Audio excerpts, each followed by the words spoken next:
Hey folks, my name is Suds. And I'm Nikki. Welcome to Zero Calorie Marketing. Tune in to listen to us speaking to some of the most innovative, brilliant, open-minded marketers we know. Each episode features a different marketeer with a unique perspective on marketing, branding, life philosophy, and everything in between. Lend us your eyes and ears for the next hour or so as we discover more about the person and also the unique path that they took which led them to where they got to. And the real story behind the why, where, when, and how they do what they do. Without a further ado, let's get to it. Hi, and welcome to episode 4 of Zero Calorie Marketing, the podcast. I'm Nikki, your host, who's in leafy Hertfordshire, Suds would say, and Suds is in Sireny, London. And today we're joined by Mark Johnstone, who is formerly VP Creative at Distilled, where he built one of the most successful, well-known content teams in SEO industry. He currently is founder of Content Hubble, a space to explore content ideas, which launched in June of 2020. Hi, Mark. Hello, how you doing? Not bad. How are you? How's your day been? Yeah, good. Just getting wrapped up before Christmas, trying to clear the to-do list in the inbox so we can go away on holiday. All good.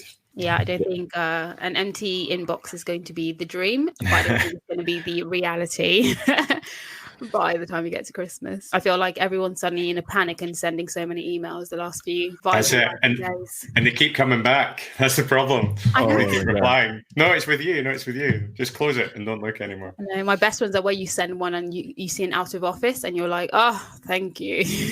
Yeah. You know, what I've been doing is doing the schedule send. So I send the reply, but I strategically send it like really the next day, just so it seems like, okay, this is the conclusion of it. So, and even if they do reply, it's going to be on a Sunday or a weekend. So there's less pressure for me to actually respond to it. So yeah, top tip. Thank you so much, Mark, for joining us. I know that you are a man in much demand and you're a busy man overall. And I guess this is probably the last kind of thing that you're going to do before the end of or the start of your holidays. Or is it? Yeah, maybe 1 or 2 days early next week, just clearing up a little bit more. But yeah, I'm on the wind down now for sure. Awesome, much needed. I just love everyone to know Mark is like going to work out in some way or form after this, and putting us all to shame. No, I'm kidding. But yeah, I love that you're still like pushing forward where everyone's just like, oh my God, Christmas, I can now open the wines and the cheeses and sit in front of the TV and not move. Well, that's about to happen. I've got a sort of remote Zoom party with some of my friends. We'll probably have a few drinks on that. And I just thought, you know what, before I do that, if you go for a little workout beforehand, then it's all guilt-free. So that's the aim. Yes, we love a bit of guilt-free. Now let's just jump into the conversation. So you launched Content Hubble in 2020, in June 2020, which sounds ridiculous given what 2020 is, because I think there was so much uncertainty this year. So for you to make that step to say, I'm actually going to put this out there is amazing. So what pushed you to say, I'm going to launch it this year? What did you see that made you think, yeah, let's go for it? Yeah, I mean, it's something I had ticking along in the background for quite a long time. There was a conference I was speaking at in June, I think it was, called Outreach, which is a conference mostly for digital PRs and people in SEO who are doing link building, creating content that they want to get a lot of attention online, whether that's links or PR attention or whatever it is. And I was speaking at that and I knew that's really the kind of world that I operate in, creating content that gets that kind of attention. So this conference was really filled with kind of my people, the people I wanted to be speaking to. And I knew that I was going to be launching the site soon. So I wanted to make sure I had some way of like directing those people to the site. So in the lead up to that, I interviewed a bunch of content creators to dig into how they came up with their successful ideas and what they think makes them work. And I was kind of breaking that down. And so I ended up, the conversations I had with them, there was about, I can't remember how many, 9 people from 5 different agencies. They each shared with me stories of about 5 campaigns. So when I boiled it down into the talk, there was just so much more good stuff I got from them. I got the stories behind all of their successful, or 5 of their successful ideas, each of them. So there was so much good stuff. I felt like that I had to cut out for the talk that I ended up writing an ebook to go with it. I threw up a 1-page website, made the ebook downloadable. Then I gave the talk And I was really glad I did it, actually, because I ended up with 200 or 300 people online at this conference, but they also started sharing it online. So I ended up with about 8,000 downloads of the ebook, sign-ups for the ebook. So yeah, it was worth launching. Wow. So it's kind of really a soft launch. I've been working away on the rest of the content and behind whilst also juggling client work. And I've turned some of those interviews into my own podcast, which I'll be starting next year. So it's kind of not fully launched, but it's coming. I know that you are in either you're going to press the button to launch your new website or not. So have you crossed that bridge yet? No, we're going to do it in January. It's like everyone's winding down. I tell you what, so one of the reasons I wanted to launch this site, there's a bunch of reasons. One is that I am known within the SEO industry to an extent for coming up with these creative ideas and teaching people about it. But since I left the agency I worked with a few years ago, there isn't really anywhere where I collect my thoughts and my work and my insight. You can do workshops, you can work with me, but there's nothing public facing, and a few people had kind of nudged me on that saying, I'd love to hear more from you. I'd love to see more of your writing. And I always enjoyed that side of things. So I wanted to get back into it. And I wanted to create a site. When I started in SEO, the side of SEO that I'm mostly involved in is content creation, particularly for links when it comes to SEO. That side of it these days is sometimes getting referred to as digital PR. There was a period where it was referred to as content marketing. I don't really mind what people call it. But yeah, when I was starting out in that world, there really weren't many people that were good at this. I had to kind of figure it out for myself. I did get good at it, and I did kind of figure it out. I kind of wanted Content Hubble to be the site I wish I had been able to find when I was starting out.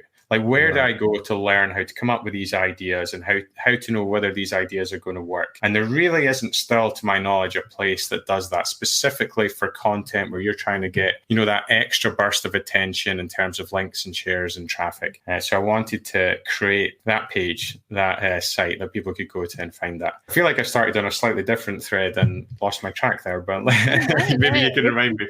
No, this is good stuff. It's good. Yeah, because I want to ask that what we have when we go online is, Content Hubble is a space to explore content ideas. And that sounds, that's a nice sort of sum up. But for anyone listening who thinks, oh, actually, I might want to get in the space, what can they expect from Content Hubble?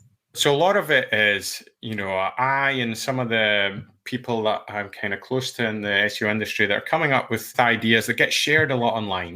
They get shared within the community as well as being shared by their audience. And a lot of times, you see these campaigns that are shared, but I'm always curious, how did they come up with the idea? Like, what was the process or what was the path they took to get there? And then what is it about this idea that makes it work? Now, all of that isn't necessarily evident when you look at it. A lot of times people are just sharing this stuff going, this is cool, but they don't really know what makes it work. So I really want, and there are a lot of sites that curate good content, and that is useful. That's a really useful resource for inspiration. But I want to kind of be the site where we break it down and I find out from the people that behind it, how did you come up with this idea? What are some of the habits and tools and processes you're using to continually come up with ideas? And then also dig into and go, why do we think this idea worked? And there's a lot that you can do by digging into the coverage and figuring out, what was it that the journalists saw in this? What did they write about? And also have frameworks for breaking down what makes a good idea. And so it's really it's that depth of insight. And I say the space because the space is meant to be a kind of double or triple meaning, if you like. And I run a lot of workshops about how to come up with content ideas. And people always ask me, how do you get into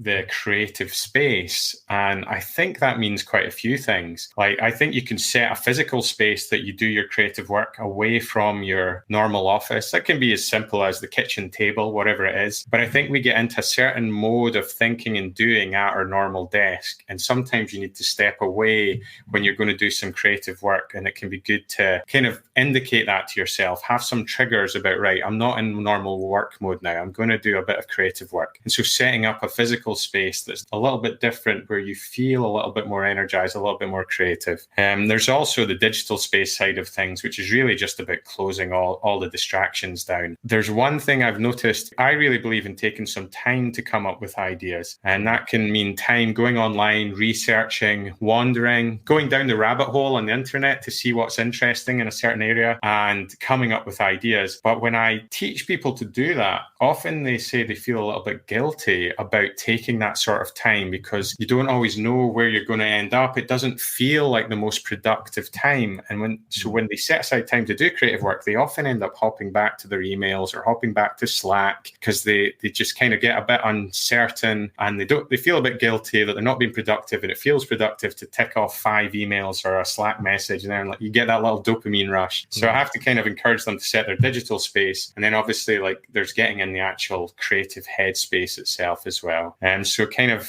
there's a few different ways of thinking of the space for creative ideas, but also I just want Content Hubble to be a space where you can go to really explore the ideas, to dig into them, and to get inspiration, but also a lot of insight. I think insight is often lacking from a lot of places that talk about this stuff online. So that's kind of what I'm aiming to do there.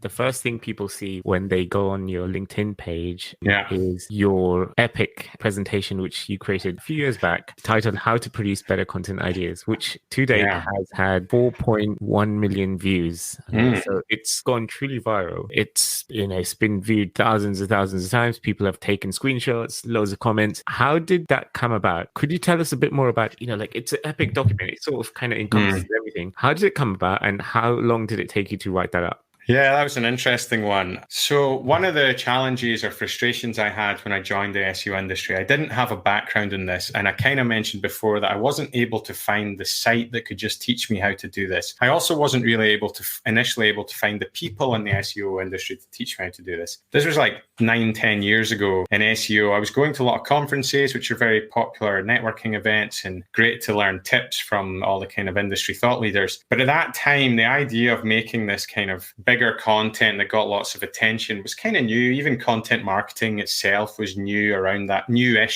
time. It was certainly picking up a lot of steam. And I was listening to people on stage talk about, hey, you should be making content, and they'd share examples of cool content. And this is almost what I meant about the insight. It took me a while to realize, these guys didn't actually make the stuff they're pointing to. So they can't really tell me how do you come up with those ideas. They're just saying you should come up with stuff like this. So the level of insight was lacking. And I realized it was lacking largely throughout the SEO industry. So I decided I needed to go somewhere else to find out from people. So I went and learned from people in advertising. I met this amazing advertising strategist, and I asked her all about how their creatives came up with ideas, how they decided which ideas were good, how they presented their ideas. And that was amazing.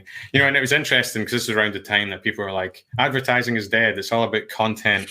But I was thinking, you know what, like the advertising agencies have been coming up with creative ideas since the 50s and 60s. Like I'm sure they could teach us a bunch of stuff about this. And that was brilliant. A lot of the content I make and the people I know are making it's kind of it's data led, often data visualization, infographics, interactive graphics, partly because those visuals can be quite compelling and eye catching, and they can get a lot of information across quickly, partly because data can make it very factual and newsworthy. They're kind of quite engaging, I guess. And also, if you're talking about building links, it's something that they have to reference if they're going to include an image. You get the attribution link, which I think is part of why it's there. So I went to learn from the data viz community. That's a community I'm probably easily as engaged with as the SEO community online and digital PR community. I love the data viz stuff, learning from people like Andy Kirk at Visualizing Data and David McCandless at Information is Beautiful. The stuff at Information is Beautiful and Information is Beautiful Words is great examples of the types of content I like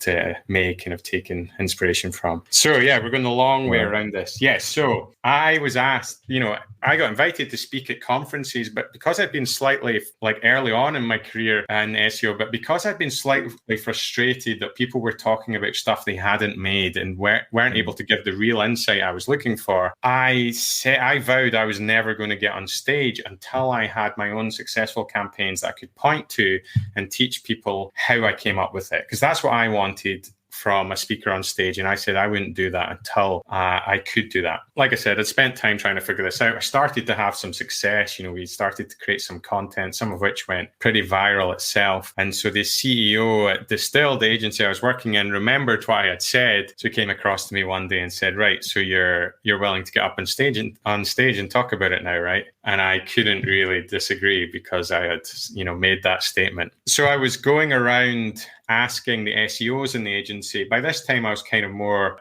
I was the head of creative at the team. I built a small creative team, which I later built to be a bit bigger. But I was more in the creative side. I wasn't really an SEO, but I'd been invited to an SEO conference. So I went around asking the SEO consultants in the agency, if I was to speak, what would you want to know?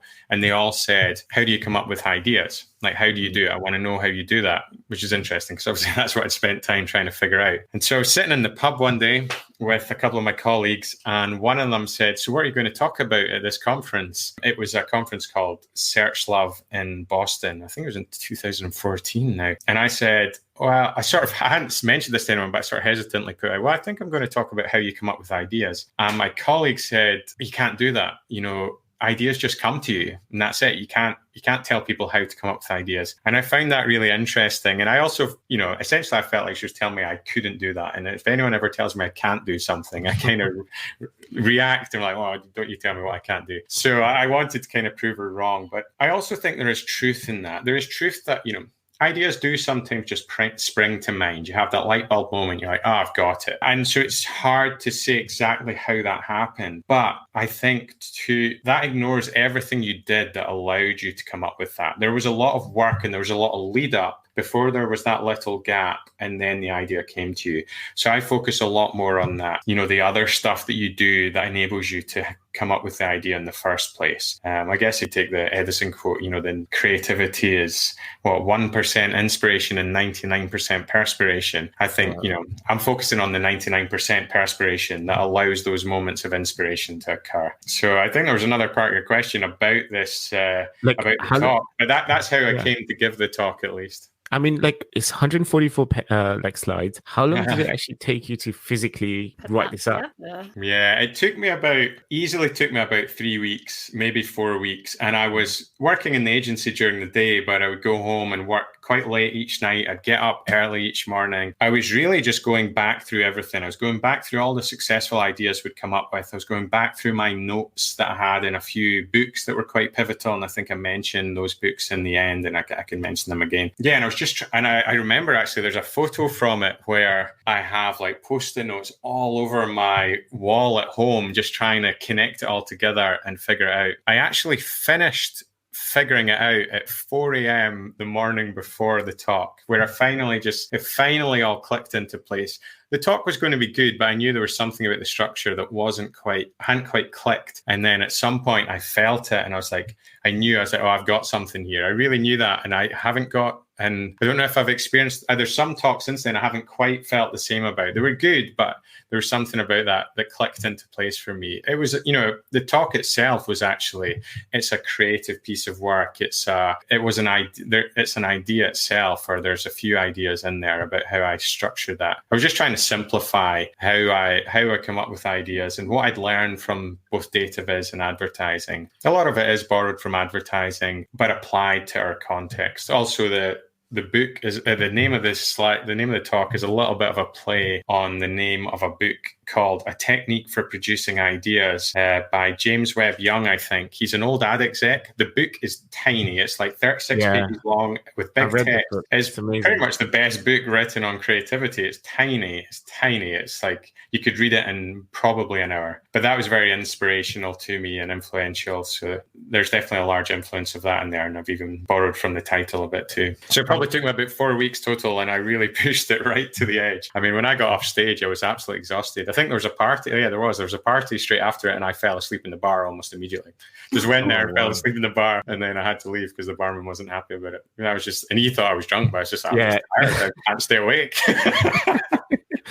Yeah, you dropped the mic and then into Praising that one. Just one follow-up question, Mark. So you did the talk, and I guess you shared it on SlideShare. How did it pick up traction?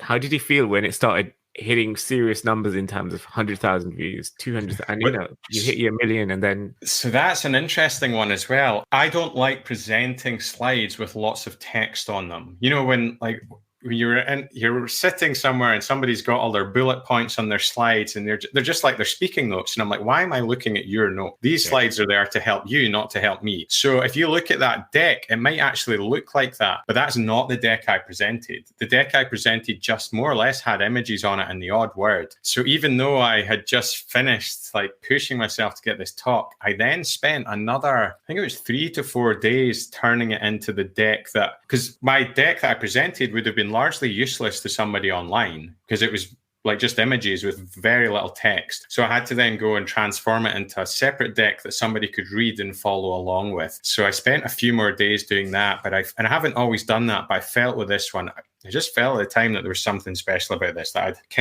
I made some breakthroughs that were helpful to me and I thought would be helpful to others. So I pushed for that, and then I shared it with I just shared it with some of my colleagues or something. I can't remember. I mean, there would have been a few people following the event, but the hashtag from the event had probably died down. But yeah, just a few friends and influencers in the industry that shared it. It ended up getting once I launched it, it got straight to the top of SlideShare that day. I don't have any magic tricks for that. Just the fact that people were sharing it and visiting it was part of it. And then in terms of the views, it's also been embedded in a few pretty big sites. It's been embedded on Moz, it's been embedded on Distilled Site, it's been embedded in, there's a page on HubSpot. It was embedded in because somebody at HubSpot contacted me after seeing this deck go viral and asked me to come and speak at their conference. They posted this on their site. It used to be, I don't think this is the case anymore, but if you Google best PowerPoint presentation, that HubSpot page comes up number 1, and then at the top of that page is my deck. Wow. So that sounds like killer SEO on my behalf, but I was just lucky. I had nothing to do with that. And HubSpot's obviously a hugely powerful site. Yeah, so that's some of the reasons. And also, actually, I get contacted. I had an email this year. I get contacted to this day. Now, this deck is now 6 years old, but more than one person this year, and it happens every year, has contacted me and said, I still reference this deck. They still find it as fresh and insightful today. I think some of the stuff in it is quite a sort of timeless approach as opposed to something that's about a current tactic. It's what I kind of tend to focus on. I think there's a lot of focus in content marketing about maybe the latest platform and little tricks, like I got to the top of SlideShare, it landed on this page that it ranks really well for. And yes, there are some tactics you can do, but fundamentally at heart, it's about having a really good idea that really speaks to people and that makes them want to share it. And then the tactics are just kind of icing on the cake if you do it that way. But if you really just focus on the tactics and you don't have the core idea as strong as it can be, then it's always going to be a bit of a struggle. And people are looking for the next tactic because the last one doesn't work anymore. And I'm like, well, I think it might be the fundamentals that are missing. Yeah. The way tech is moving is always something hot and something new. You look at, how House Party lived and died very quickly in lockdown. And I'm sure people already had ideas around how they were going to use it, how they were going to utilize it. And it sort of, really very quickly came and went, which is interesting to watch just from a marketing perspective. And I think right now, a lot of people have their eyes on, Clubhouse, and you think, well, this is, it's up to the users to show up. And if people get bored of it, what then? Building your ideas around a platform isn't a really sustainable way to look at. Wait, for the ignorant, what is Clubhouse? Ignorant and non-millennials and non-Gen Z.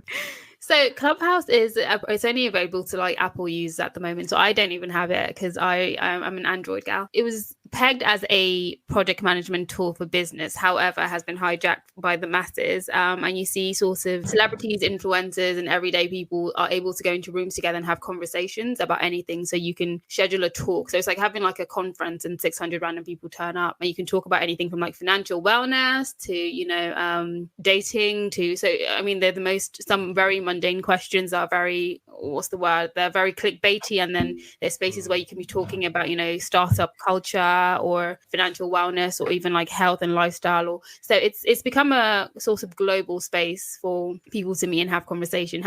So neither of you have heard about this or seen I it? personally haven't. No. Mark, I think I wanted to ask you, one of the misconceptions people have about content creation, I think because of, influencers and Instagrammers, content creation is just you make sure the picture is really nice, or it's just, one person, an influencer taking pictures, and because they have a large following, it gets to where it needs to get to. Now, as someone who's built teams, that are designed to create content, and this is at Distilled, which you mentioned, what do you look for when, or what did you look for when building this team? What do you look for? What are the elements you need to bring together to really think, okay, I have a team that can do work at the level that I think content creation should be executed at?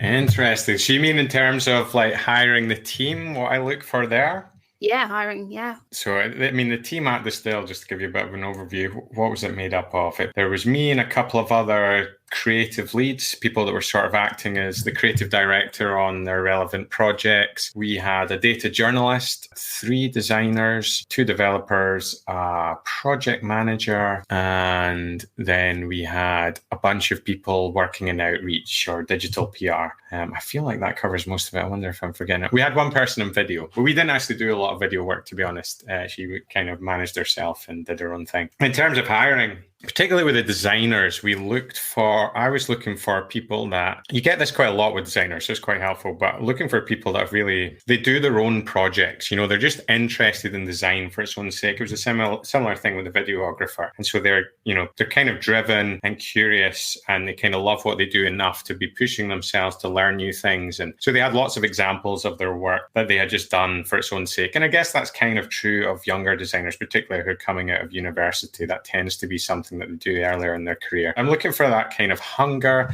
but also evidence that they kind of push themselves to try different things. You're kind of always looking for curiosity, essentially. And then with the team, I'm looking for people that kind of push themselves to be better and who are open to feedback. It's pretty tricky. And, when you come up with an idea, and every part of it is an idea, right? The design is an idea. The way we develop it is an idea. There's going to be you're going to get a lot of feedback from a lot of different people in the I always feel for designers particularly, because their work is so visible that they get so much feedback from everyone and anyone, across our company, across the client company. And it must be pretty hard to take, but you need them to be able to take feedback well. I'm just looking for people that are willing to learn and grow, and those are kind of the critical things. People that are self-driven and enjoy what they do. So that's kind of what I look for within the team. When it comes to the idea side of things, really you kind of want to spend your time figuring out what is popular here. There's a bunch of tools you can use to find out what's popular in a certain topic area. You could go. I use BuzzSumo all the time, where I'll go on and so I might have.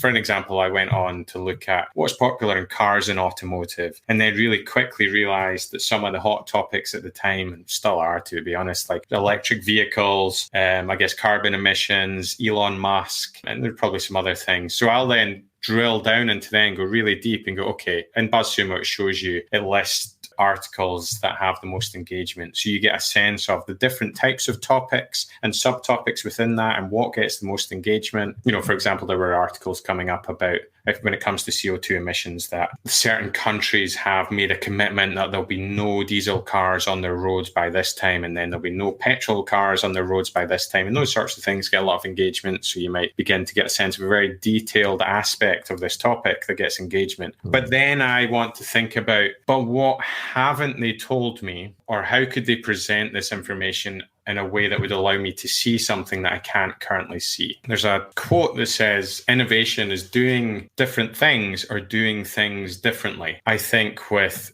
a lot of because I'm presenting information visually, it gets called data visualization or infographics. I slightly prefer the term information design, though it doesn't get used as often. But with that, I think we're either presenting new information or we're presenting information in a new way that allows them that brings it to life in some way that allows that people to see it. So whenever I'm finding information, so one example, let's say in that example of the cities that are making pledges of when they will be diesel free, when they will be petrol free. I think some of them are even trying to make pledges about when they'll be carbon neutral. Once I start reading articles like that, I'm like, oh, is there anywhere where I can quickly see all the different cities and countries that have made these pledges and which year they plan to do it by. I'd really like to be able to see that to get a really quick overview so that I can understand the whole thing. If somebody hasn't made that, maybe there's an opportunity there. Or I guess maybe a question somebody hadn't asked is, what is the predicted net impact of all these commitments? Can we see,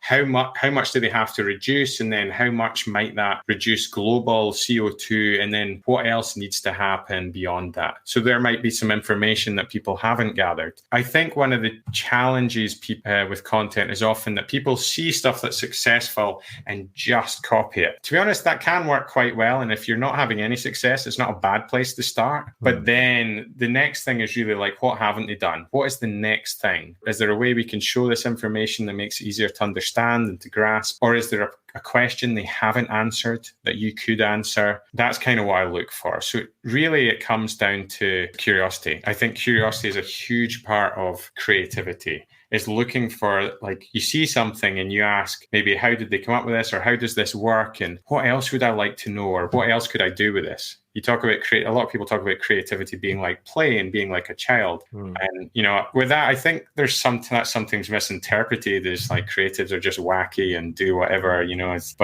wear funny clothing. And you see the picture of the room, the creatives sitting in Mad Men, and it looks like a play school. And I'm not really sure that's the point.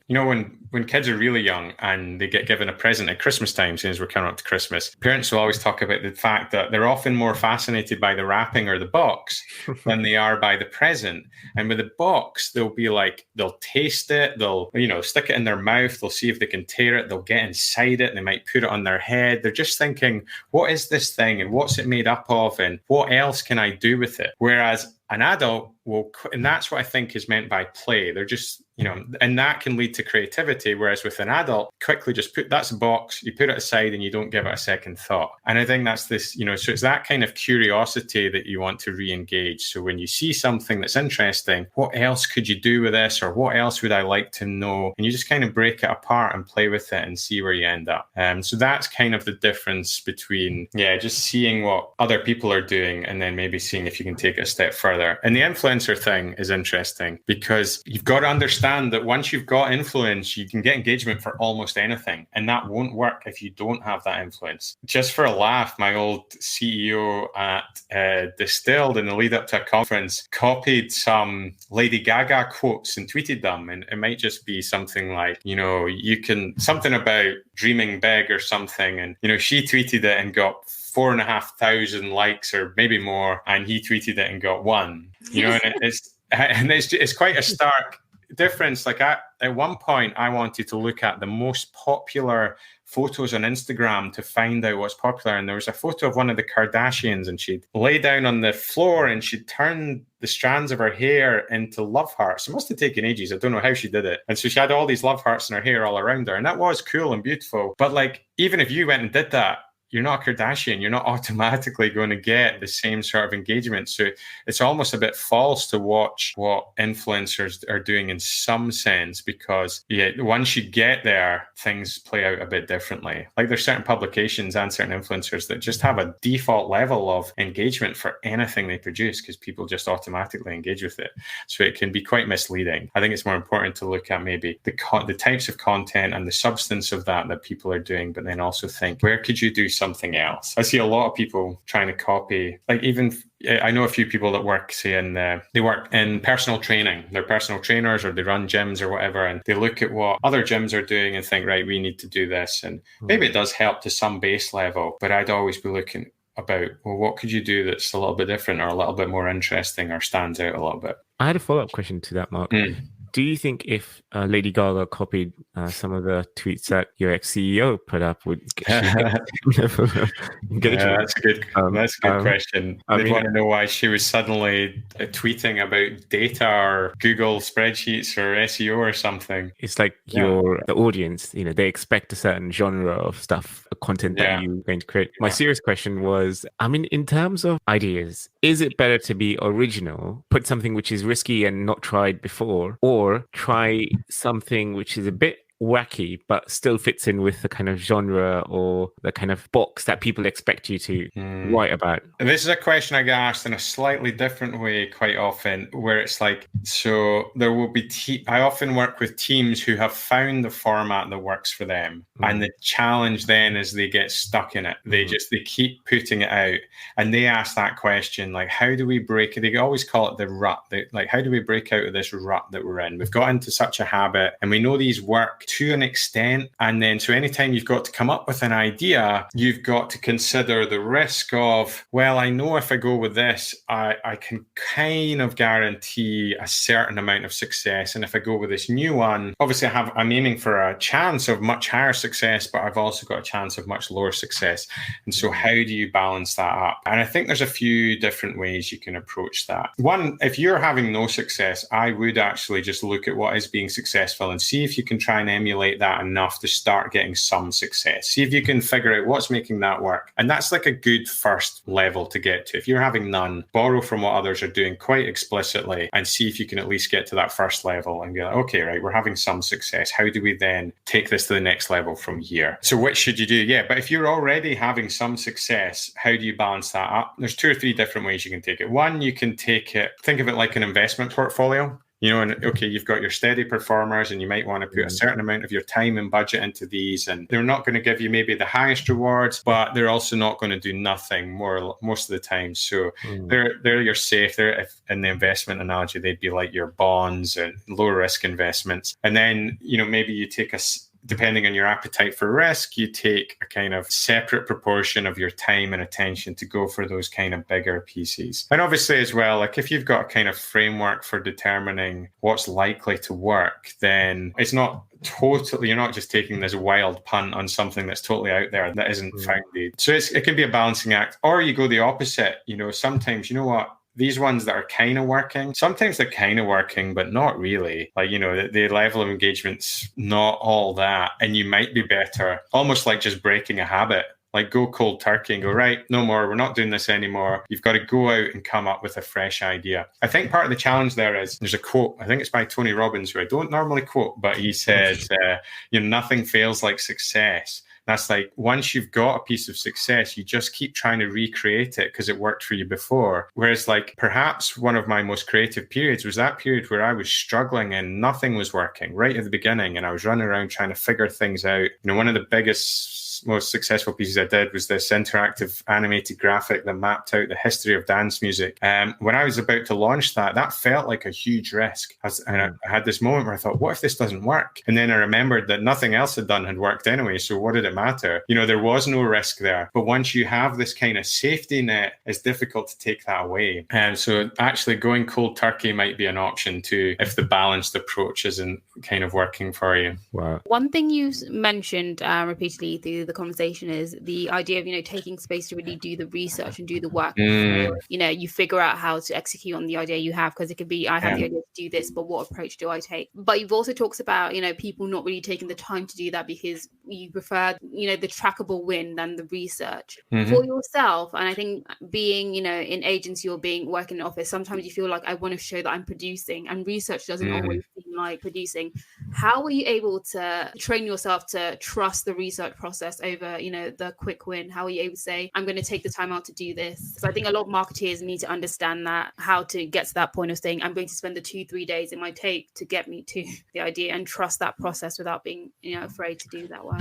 Yeah, brilliant question. That is, like I was mentioning with people feeling guilty that they haven't checked their emails or their Slack messages for like half an hour. I mean, one question I'd pose to everyone, and that, and I'm not even that good at this myself, but like, how often in a week do you spend 2 hours of uninterrupted time working on anything, right? Like we've all fallen so prey to emails and Slacks and WhatsApp and phones and whatever. That's crazy. Like we're so scattered. I mean, I don't even know if I did that this week, so it's almost like do as I say, not as I do. I fall off that bandwagon all the time. But I mean, there's plenty of productivity advice that would say, the first 2-3 hours, just figure out your most important task and get up and do that uninterrupted. But we don't do it. So, and all these apps, are designed to be so easy that you never switch them off. You never log out. They always ping you. you. But yeah, I think that's a challenge. And I think you've got to appreciate that if you can tick off a task, by these things are all giving us dopamine rushes as well. Like, okay, oh, I got a message, cool. Somebody liked my thing, cool. Or when you reply to an email and you tick it off your to-do list, you get a little bit of dopamine. We're training ourselves not to focus. We're training ourselves to value immediate reward. And we feel strange if we don't get that for a short while. So we kind of need to break that. It's easiest if you do it first thing in the morning. So you take control of your day rather than whatever it is you happen to do if you opened up your emails and stuff. I encourage people to, if you are likely to worry about what you're not doing, I do this a lot actually. I spend time before I do the creative research looking through my to-do list, looking through my emails and going, right, is there anything I need to do within the next few hours, or am I okay to just leave this alone? And usually, of course, the answer is yes, of course I am. And if I'm not, I take care of it. And then I know that I have this time and I just remind myself of that. And I maybe have a pad of paper beside me to write down anything that springs to mind, because you will suddenly get all this, now that you take the space, you'll get all this stuff like,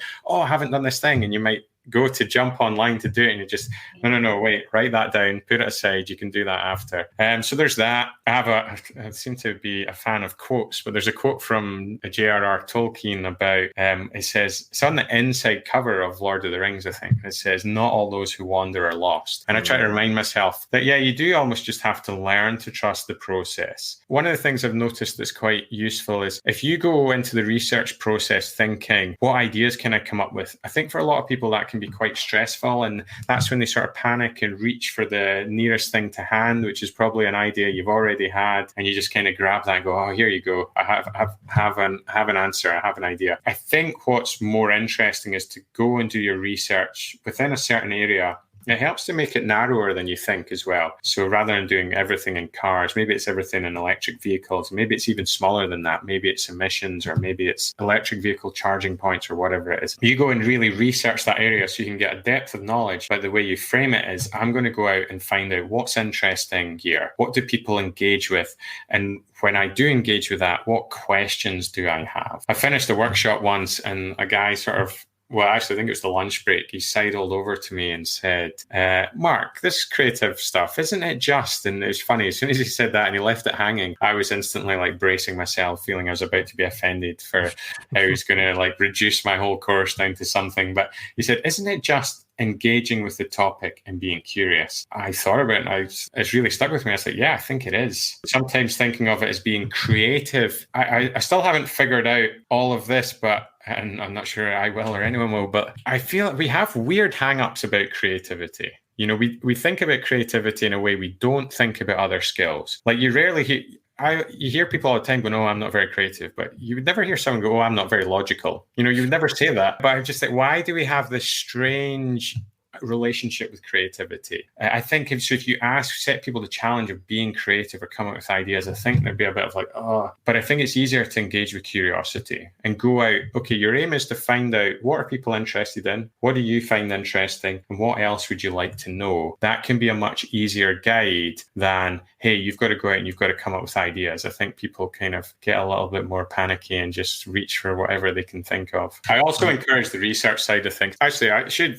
put one caveat. If you're working in the same industry day in, day out, if you're genuinely like a little bit of an expert in your industry, particularly if you're client side, I mean, it's still useful to do research, but you may well be able to come up with quite a lot of ideas yourself because you're immersed in this world, you know it. The same also applies if you, like, say your agency side, but you have to come up with ideas around travel or food or something that we can all relate to. We're all sort of experts in some way. We've all experienced that. So you could probably come up with some ideas. There's still value in going out and researching and finding these other things that you haven't thought of. But particularly on agency side, if you're jumping about into areas that you know next to nothing about, then you really need to do the research. My concern when people think about creativity and brainstorming, they always use that word. I'm not sure I like that word, but you know, I just immediately think, what you mean 6 people get into a room and assume that you have everything you already need inside your head to be able to come up with a good idea. Like, I feel like that's likely to result in a bit of shallowness.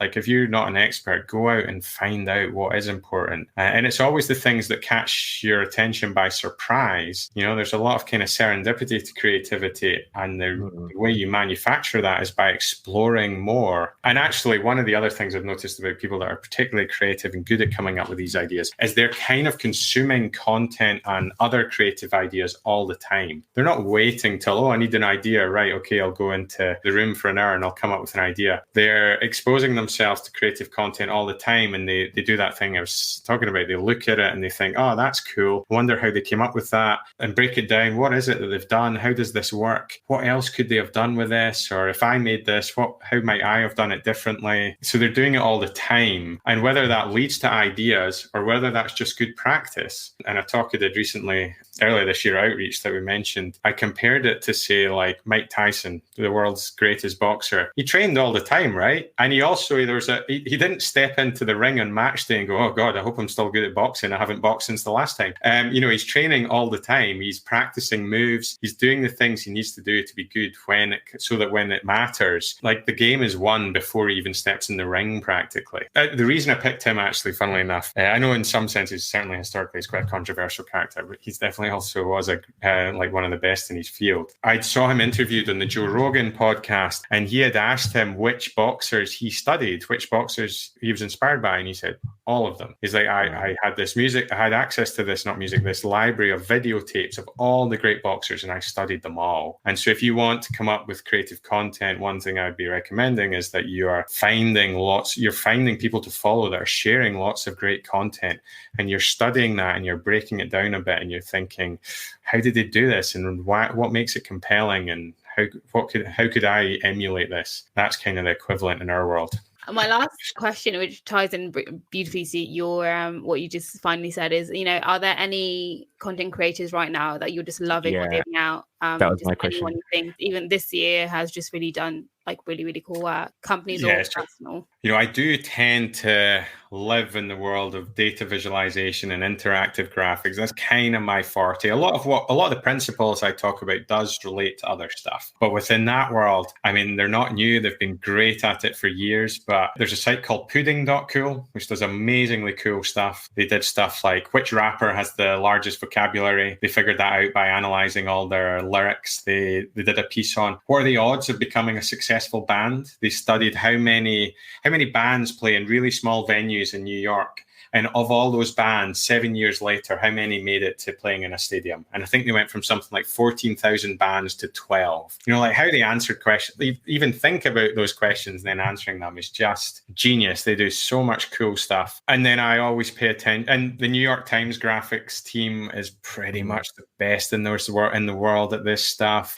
If you want to see a range of stuff, though, there's a Twitter handle called Digital PR Examples, which is kind of run and owned by Carrie Rose from Rise at 7. They themselves have been doing a lot of cool stuff online. I always follow the work of a team called Verve Search. There's teams from AIRA, AIRA. I follow teams from Neomam, plenty others. There's going to be others I'm going to wish I'd said, but those are certainly some of the ones that, Digital Loft as well. Like those are the people that I interviewed for that ebook. They all came from those agencies. And there's other agencies doing good work for sure. Actually, the Digital PR Examples Twitter handle shares loads of their stuff. But it's also like, if you do work in digital PR, try to look outside of that field as well. That's how you come up with original stuff, like the stuff they're doing in data viz, or maybe the stuff they're doing in advertising or whatever. You studied actuarial science. And for the keen-eyed listener or the keen-eyed viewer, you are originally from Scotland. That is true, yes. Do you think what you studied at university influences what you do to date? Not massively, other than I'm comfortable dealing with numbers. I've forgotten virtually everything I learned at university. It was a long time ago now. But when I am dealing with the data journalist, Volodymyr Kuprianov, or Volcup, as he's known online, or VK as I refer to him, when I'm working with him, I know about enough to be able to communicate with him. And as a creative director, I've kind of had that with all of the people I work with. I know just about enough to chat to a designer, just about enough to chat to a developer. I guess being comfortable with numbers. But beyond that, No, it wasn't a great choice. I don't have many regrets in my life, but my choice of university course is probably one of the biggest. It was very boring, and I wish I'd studied something more interesting. Yeah, I was talking to a friend of mine the other day, and we were saying, okay, decisions that you make as a teenager on what you're going to study at uni kind of remains with you for the first very influential part of your career, or especially when you start getting into your first job. How can people find you, and how can people get in contact with you? I mean, if they're interested in the ebook where I interviewed 31 people about successful content campaigns, how they came up with them, what made them work, they can go to Content Hubble, HUBBLE.com, and they can sign up and get that. And then they'll be part of the email list, and they'll hear whatever else I'm up to. Who knows, by the time they do that, by the time this goes live, maybe my site will be, I don't know when this goes out. On Twitter, I'm Epic Graphic. That's kind of really harks back to my days in the data visualization community, and I've just never changed it. I'm also active on LinkedIn, but I can't remember how you contact me on there. Maybe there'll be a link somewhere that you share. They don't make the sharing as easy on LinkedIn as they do on Twitter. It's been an absolute pleasure. Yeah, right. Thank you so much. You guys. Hope you enjoyed this episode, and don't forget to listen to other episodes of Zero Calorie Marketing podcast. If you have a minute, do leave us a review on whichever platform you happen to be enjoying this episode. We'd love to hear from our listeners, so drop us a message with guest suggestions, thoughts on the episodes, and even compliments at zcm@interestingcontent.co.uk.